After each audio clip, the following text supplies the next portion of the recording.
Hello, this is Dr. Christy Patton-Lukes, a chemical engineering professor at Missouri S&T.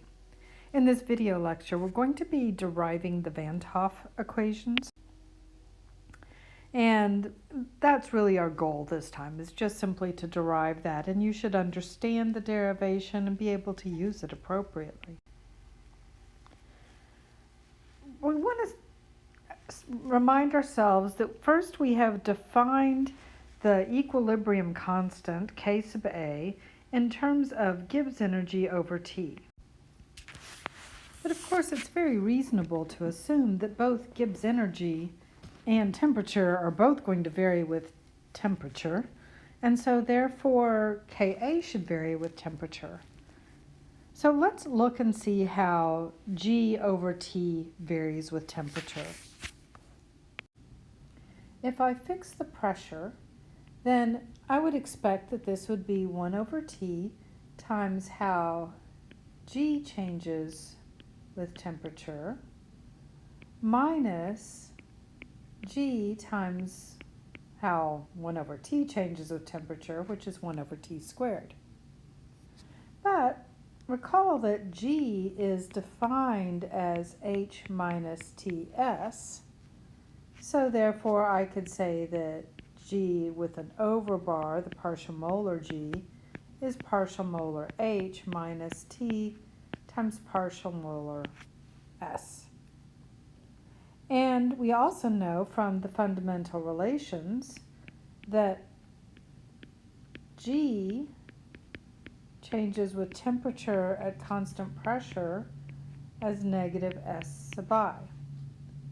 And so what we find with these two substitutions, dG dt is the S, so I get negative S over T, and G is H minus Ts, so I get minus H over T squared plus S over T.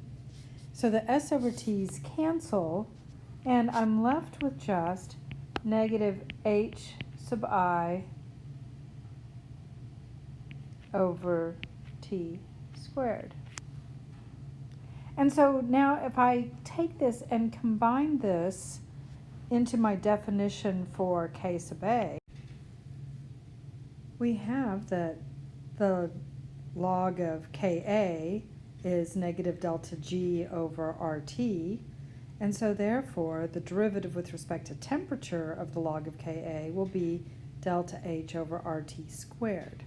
So this becomes the Van Hoff equation, which describes the relationship between K sub A and temperature. Now let's take a moment and think about a couple of terms that we use.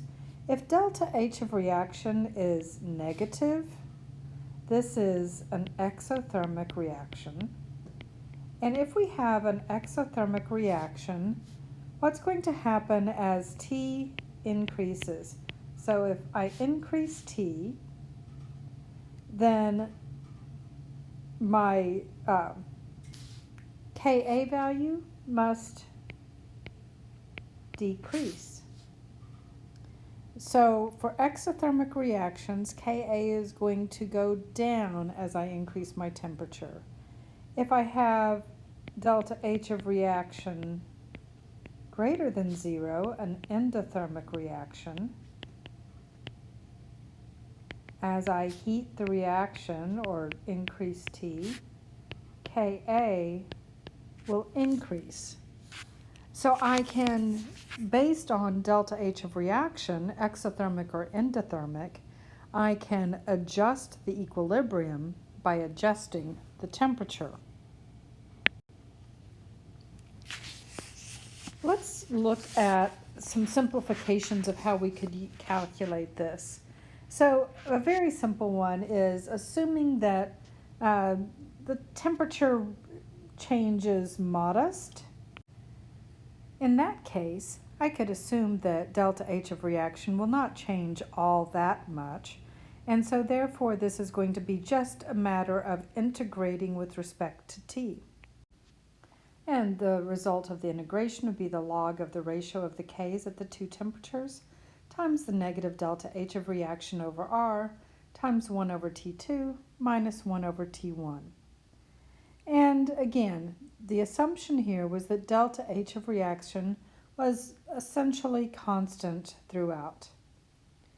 If this isn't true, then what I need to do is incorporate integration of C sub P to change that temperature.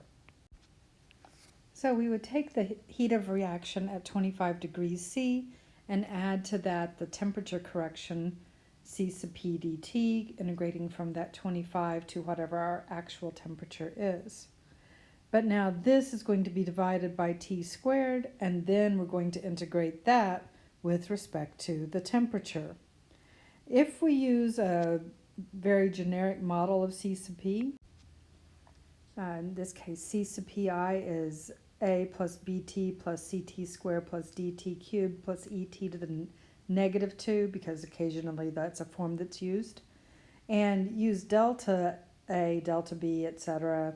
To be the sum of the A's, B's, C's for the species times their stoichiometric coefficients. And if you do that, the integrated form becomes, okay, so we get this expression here. The log of Ka at temperature 2 over temperature 1 is delta A over R log of T2 over T1 plus delta B over 2R T2 minus T1 delta C over 6R T2 squared minus T1 squared plus delta D over 12R T2 cubed minus T1 cubed plus delta E over 2R T2 to the minus 2 minus T1 to the minus 2 plus 1 over R times this entire expression, negative delta H of reaction at T1 plus delta A of T1 plus delta B over 2 T1 squared plus delta C over 3 T1 cubed plus delta D over 4 T1 to the fourth minus delta E over T1, entire expression times 1 over T2 minus 1 over T1. And so that is the form that you get by putting in this definition that has an integral and then integrating it again with respect to temperature after you've done the first integration. Okay? You can try it on your own. It isn't really all that difficult, so you should be successful trying this on your own. So this completes this video lecture. In class, we will be coming back and looking at examples of using these. Thank you very much for your time.